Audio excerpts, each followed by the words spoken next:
y'all, hey, it's your girl Lola, and I am back with another video. If you have not yet hit that subscribe button, go ahead and hit that thing. Press the goddamn button, okay? So you can, you know, stay posted with all of the content that I'm coming with, because I'm coming, okay? I'm sure y'all don't believe me, but I am. Don't believe me, just watch. But yeah, so today I'm going to be doing my birth story, which I like to call my horror story because it was horrific. But I'm going to share with y'all my experience giving birth to my beautiful son. And at the end of the video, I will show y'all my beautiful baby. I am 3 weeks postpartum, 3 weeks yesterday. I don't look too bad. But you know, the camera had 10 pounds, so. But let's get started. Where the fuck did I give birth? Kind of like recently, so who the fuck did I marry? You know. But yeah, so I had a scheduled C-section on March 6th, right? Like, it's scheduled, it's planned, it's more organized because it's not an emergency. You know, I had a C-section before, so I was like, okay, like, this is familiar, I can do it again instead of getting the VBAC, which I feel like I should have just got that. But I got this C-section because I'm scared of new things. I'm scared of the unknown. So because I had done it with my daughter, I thought like, it's fine. Yes, it was scary the first time with my daughter. It was an emergency C-section and all this stuff. But I made it out, so I was like, it's okay. I can do it again. So it was on March 6th. I went in, like, we had to get up at 5-something in the morning. We go in, they set me up. They like, I have to sterilize my whole body. My fiance helped me with that. You know, we wait for the doctor and the anesthesiologist and all that stuff, and everything is going smoothly. Like, it's going good. And so then it's time to go to the back to get my epidural. And at this point, they tell my fiance to wait outside, which I was like, at the other hospital when I gave birth to my daughter, my mom came in with me. So I was like, why he gotta wait outside? Like, why I gotta go through this by myself? And y'all know, if you ever got an epidural, you be scared as hell because you be thinking you're gonna be paralyzed, and so your body just be shaking because you're like, oh my God, one sudden movement and I can lose my mobility. That's a lot of pressure. So I was fucking terrified, but I'm sitting there, I'm clutched up to a pillow, my legs are propped, and I'm just like, God, please. I'm praying, I'm thinking about Araya, I'm thinking about my baby, which is Ace. His name is Ace, y'all. But, you know, I'm just trying to have positive thoughts, and I'm just praying to God. And I have a nurse right here, and she's like, it's okay, it's okay, it's okay. So the anesthesiologist goes into my back, y'all, and this is where the bullshit begins, okay? This is where the bullshit begins. So he goes into my bed with a needle, with the with the epidural or whatever. He's like, you're gonna feel some pressure. I'm like, okay. I'm just sitting there. Continue to breathe. Right? Y'all, this man literally put the damn thing in my bag, took it out, oops, wrong spot, put it in my bag, oops, wrong spot. I'm having a hard time finding the correct spot. At this point, I'm like, oh hell no. This is it. I'm not gonna be able to walk no more. This is it. Cause why he keep going in and out of my back? Mind you, he's teaching someone else. And when I did not tell you to be teaching nobody on my back. But you're teaching somebody and you fucking up. So then, you know, everybody looking at him. I can't see him, but I'm like, oh hell no, this is it. And so y'all, he finally, like, he's going in and out of my back and he's putting shit in there, and I'm like, and like, he's like, oh, where do you feel the pressure? I'm like, on the left. Where do you feel the pressure? On the right. Like, I'm going through it. Okay. So, yeah, like, he's just going in and out of my bag. I'm like teary-eyed at this point because I'm scared. You see me stuttering. I'm scared. Like, I'm traumatized. So I was teary-eyed. I was scared. I'm all alone. He finally found a spot, and he's like, oh, everybody is like, oh, good job, you did so well to me. And I'm like, I need y'all to be giving him the good job. He should have been doing well, you know. But, you know, they're like, you did so well, you did a good job, you did a good job. And I'm just teary-eyed because I'm like, I cannot believe I'm losing my mobility. Like, couldn't nobody tell me I was gonna be able to walk, y'all. And so Yeah. So now it's time, like they're letting the epidural kick in or whatever. They lay me down. They lay me down on the delivery table, on the surgery table, whatever, on the surgery table, and they, you know, they're prepping my body, getting me ready, all this stuff. And I'm like, excuse me, I'm like, are y'all gonna let my fiance come in here? And they're like, yeah, right before we get started, we'll go get Dad. I'm like, okay. And so they finally go get him. That definitely eats my heart because it was like, oh, I have someone in here that got my back. So, I'm very theatrical. I'm sorry for all of that stress. But, yeah, y'all. So, you know, they let my fiance in. I'm laying there on the table. He's like, are you okay? And I'm like, but at that point, I couldn't tell him what had happened to me. But I'm just like, oh, then, hold up. Why did y'all, why that man gonna tell me, the anesthesiologist who was fucking around with my back, playing around with my back, playing X Mark the Spot with my back, why did he tell me I got a weird back? A weird back. I'm like, the fuck do that mean? Is it a fat back? What the fuck type of weird back is it? Like, it's the back, bitch. So I'm just laying there like, I'm thinking about that the whole time. Like, what the fuck type of back do I got? Like, what's so weird about my back? But I ain't say shit because, you know, they operate on me. So shit, the fuck up. When my fiance come in, he's like, are you okay? He see the tears in my eyes. And I'm like, oh. And he's like, it's okay, it's okay. So, you know, they start delivering, all that stuff. My child do not want to come out. He don't want to come out. So, y'all, they start pushing down on me. Pushing. And I'm just crying at this point because that shit hurt. Even with the epidural, honey, all that pressure hurt. So, I'm like crying. I'm moaning. Oh, child, honey. And so they finally get him out, and then they start doing the extraness, and they're like, cry, baby, cry. And at first we don't hear nothing, so of course you be scared. You're like, oh my God, what the fuck? But, you know, he starts to cry, and I'm like, oh, hell no, that's what I'm going to have to deal with? Y'all, he cried so loud. I was like, oh, hell no. But I was happy to hear his voice and just know that he was okay. But he had some fluid on his lungs, so they had to take him to NICU, which made me super sad because I didn't get to spend the first night with my baby. I kept calling the NICU. I was a nurse snuck me down there to see him, which I appreciate that nurse. But after they took him out, you know, I'm like having a hard time breathing, and I'm just like, you know, and they're like, are you okay? Are you okay? Like the guy in the back, are you okay? Are you okay? I'm like, you know, so at a point I tell him, like, I can't breathe. He's like, oh, she said that she can't breathe. You know, I think it's like more of anxiety. I think it's just, you know, I'm like, how you just gonna analyze what me telling you I can't breathe mean? I can't breathe. So then, you know, I tell him, I'm like, I have to, you know, I get it out. I'm like, I have to throw up. And he's like, okay, she's saying that she have to throw up. It's almost over. It's almost over. I'm like, I just started throwing up. I started throwing up on myself. It's going everywhere. And I'm laying down. So I'm like, I'm throwing up and I'm choking. But luckily my fiance was there. So he like grabbed my head, lift my head up. Like, of course I couldn't sit all the way up. But he like lift my head so I'm not sitting there just damn choking to death. The guy is looking around. I'm like, the fuck? Are you supposed to be monitoring me and taking care of me? But he gave my fiance a little barf bag, and I started leaning to the side, turn my head to the side to throw up. But like, ugh. So then they tell us they got to take the baby from the NICU, and so I have my fiance go with the baby. So now I'm all alone. And so I go in like the recovery area, and that was all fine. Everything was fine. You know, his mom was there, my mom was there, my daughter was there. Everything was fine. You know, of course I would say that the baby had to go to the NICU, but it was fine. Y'all, next day, you know, the baby comes to the room.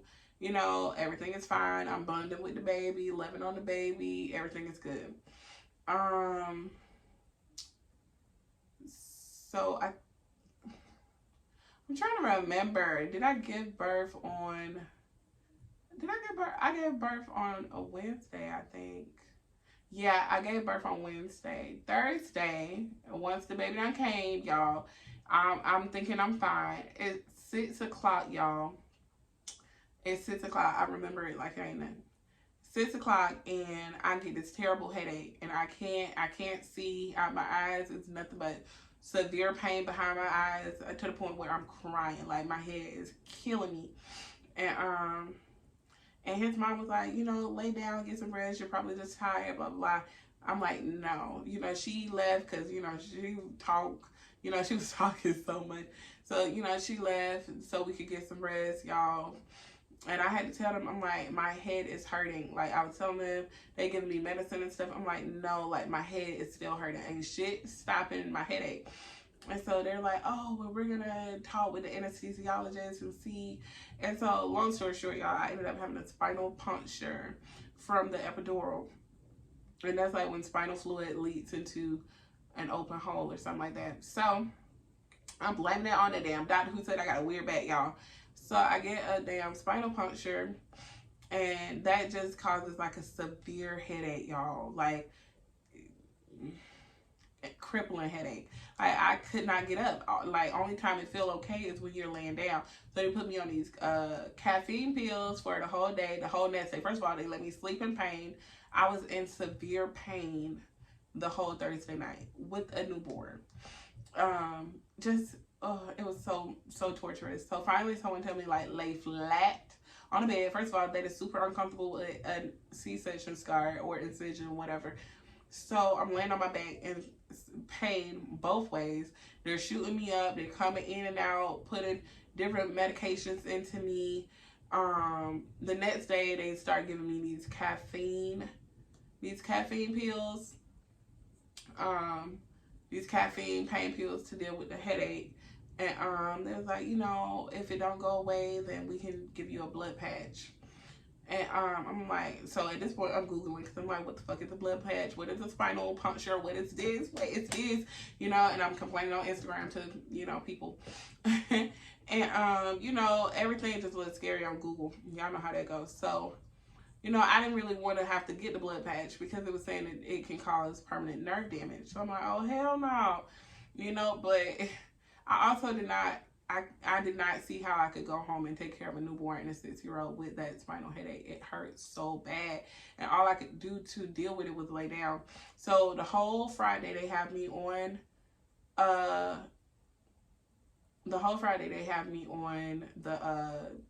caffeine pills or whatever. And the shit did not help. It did not stop my headache. It would stop for that moment. And honey, the headaches kept coming back. And I'm like, oh hell no, I'm gonna have to get this blood patch.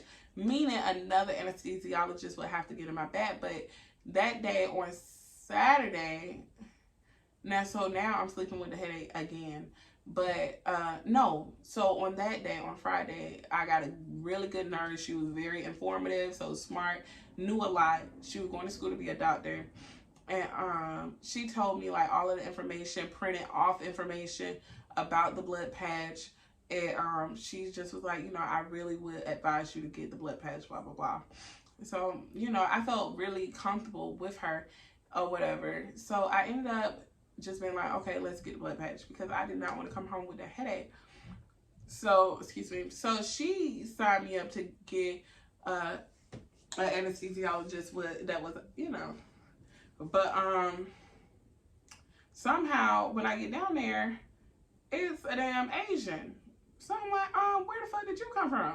I wanted somebody that was, and not that I'm racist in any way, but I just wanted somebody that was, it was just my comfort. It was just what I was comfortable with. But the Asian lady come, and I'm telling her, you know, I'm crying because I'm scared to get another person putting another needle in my spine. And so the blood patch is basically, they take blood from your arm and then they put it in your back and they make a clot in your back. And you have to lay down flat for 8 hours. You can't get up for the restroom. You can't get up for nothing. You gotta lay down flat for 8 hours. So, you know, I'm crying. Not like, but just like tears are coming down my face. And, you know, the nurses are like, are you okay? It's going to be okay, blah, blah, blah. So I tell the anesthesiologist what happened with the first one and my reservations and what I was scared of. And she's like, well, you know, I could make that same mistake. And I'm like, My eyes big as hell. I'm like, oh, hell no. Hell no. And so, you know, at this point, I'm like, I need to get my ass up and go. I need to run. These motherfuckers about to fuck me up. Because the blood patch could, once again, cause permanent nerve damage. So I'm like, oh, hell no. So she's like, I can make the same mistake because you have a big back. I'm like, bitch, I got a big back. You ruder than the other motherfucker. And then I'm looking at her back like, it ain't the smallest. Like, her back was bigger than my back. So I'm like, oh, hell no, lady. Don't, you know. But I didn't say nothing. I just started crying. Because I'm like, oh, my God. This is why I'm going through all this. Because my back is too motherfucking big. So, so, you know, she's like, you know, you have a big back. And then she turns to girl. And she's like, you know, your back isn't small like her back. And I'm like, that's what a damn person who just had a baby a couple days ago wants to hear, that her back is big and this is why this is happening to her. That is like, their bedside manner was non-existent. So I'm just sitting there like, bitch, get your ass up. So at this point, I just start praying because I'm a praying woman, honey. So I just started praying like, God, please let this work. Please let this pan out. Like, I just want to live a quality life. Like, please don't do this to me. You know, I'm like freaking out. I'm scared. And, you know, and so they do the damn thing. And y'all, I've been getting headaches ever since. I've been getting headaches ever since. And then laying there on that bed for 8 hours, I could not help with my baby. I could not bond with my baby. I could not hold my baby. I couldn't do shit. And then I was still trying to breastfeed. That was not working because I could not sit up clearly. So, and I couldn't turn over. Like, I had to lay flat on my back. So at this point, I'm laying here and I had been breastfeeding and pumping and, you know, getting my, what's that yellow stuff? If you know it, put it in the comments because I forgot the name. But colostrum. So at this point, my milk is finally coming in, y'all. And my boobs was so swollen, so engorged. And I'm laying on that bed flat on my back, my incision stretching up, and my boobs sore as hell like a rock. Y'all, I was counting down for them 8 hours. I was counting down, y'all. That was, ooh. The baby crying. I'm like, oh, hell no. I can't do that for you. I can't do that for me. And so yeah, y'all. And oh, let me tell y'all where I gave birth. I gave birth at Emory, Decatur. You heard it here first. Emory, Decatur is where I gave birth. So if you live in Atlanta, don't go there, baby, because that was my experience. That is only my truth. Maybe they do well with other people, but this is my truth. And yeah, it was a very traumatizing experience. And honestly, I wanted another baby, but I cannot see myself going through that ever again. Like, I was scared the entire time. Like, I'm gonna leave my children, or I'm gonna not be able to walk. Like, it was just fucking traumatizing, and it was very scary. And it really made me want to cry just sitting here and thinking about it. Like, it's really fucked up. But yeah, y'all, it was a very hard experience. Okay. But I finally was able to go home after I got the blood patch. But ever since I've gotten the blood patch, I can say I've been suffering from migraines. I will be letting my doctor know that. But it's like on one side of my head every single time, and it's excruciating, and I start to cry every time. One is actually coming right now. I don't know if it's the light that's triggering it or what, but y'all. But anyway, y'all, I have some content coming up, y'all. We on maternity leave. And like I told y'all in my last video when I was pregnant, like, I really want to be putting content out there. I really do enjoy content creation, and I definitely know it's a space for me here. So stay tuned, get ready for the ride. But I do want to say, if you made it to the end of this video, because how long is this video so far? I don't know. But if you made it to the end of this video, I will make a disclaimer, and I'm probably going to make a disclaimer in my future videos. Like, nothing about my life is perfect. You're going to get the real, you're going to get the raw, and you take it or leave it. Like, nothing, like, my house is not aesthetically pleasing. It's my home. It's what God has blessed me with, and I'm thankful for it. I make it what I want it to be. I feel like before I was trying to match other people and try to make, like, I would not record if my house was not clean, or unless I was doing a cleaning video, or I didn't have makeup on, or whatever the case may be. And I just feel like at the end of the day, that's not real. That's not real. I'm not gonna always have makeup on my face. I'm not gonna have nails always. These is fucking falling off at this point. Like, I'm a mom. I'm a mother. Okay, so at the end of the day, and I'm a human, and life is hard. So at the end of the day, if you are open to real and raw content, then this is the place to be. But yeah, I have decided that this time around, it's not about being perfect or even trying to be perfect. It's about, you know, just sharing my life with my subscribers as we grow as a community. So, and while I'm over here looking like I'm somebody waiter, but yeah, I actually gotta go downstairs and make some dinner. So yeah, if you made it to the end, thank you so much for watching. And don't forget the name of that hospital. Don't go there, baby. I just like, I don't know if that's slander. You can go there, but that was my experience. Let me get my ass up. I really gotta stop sitting on my leg. Where are you?